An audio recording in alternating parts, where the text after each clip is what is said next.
Hello everybody and welcome to hole number 3, a par 5 of the City Park in the East Coast Tournament. Video sponsored by Golf Clash and Playdemic. And before we start, don't forget to subscribe to the channel. Also visit golfclashtommy.com, and we do have patreon.com/golfclashtommy for text guides and also website access. And this part 3 is going to be long, and this is, as you can notice on the quality, a slight older recording because it was a very long time ago we had this one in a tournament. So we're gonna try to play here from front tee, just straightforward. We're not trying to go over the rough and the sands. We're playing this one for a birdie.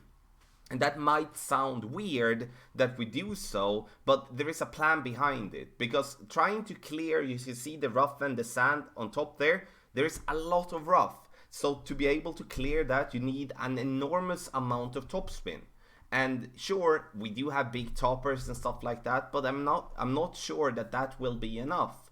So instead of trying to push it too hard and danger going into the rough or in the sand, I just play with a power zero ball, a Marlin, play myself very short, and just going to make sure that I stay on fairway. So I at least make sure that I will have no problem getting the birdie here. Might be a weird way of thinking, but that type of thinking will reduce the risk of messing this hole up completely. Second shot, we play with the big dog. The big dog gives us distance. Doesn't matter if it's in level 6 that I have or it's going to be in a lower level. It could be big dog level 1 as it has a lot of distance. It has a lot of topspin already from the start. And as you can see, the fairway slopes left to right. So we need to make sure that we do have that in mind. Because now the only plan is to get this ball to fairway once again.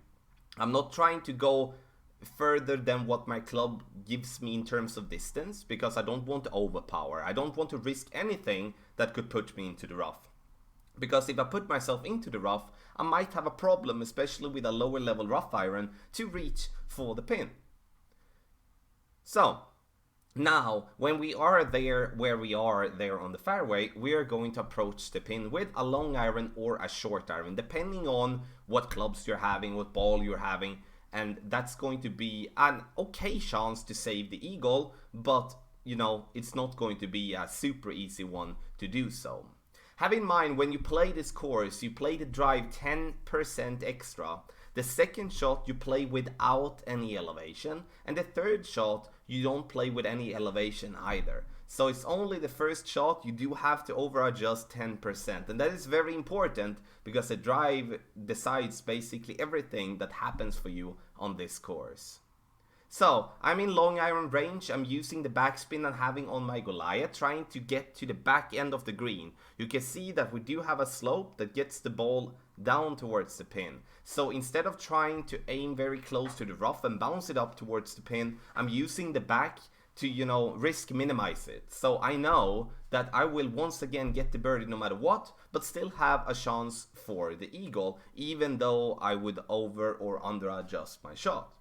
So that thought process is very important when it comes to a tough par 5 like this. And sure, if you play in rookie division with superior clubs and you do have a ton of topspin on your Thor Sandberg, Apocalypse, then fine. Then you might could try to get over the rough and sand from the start.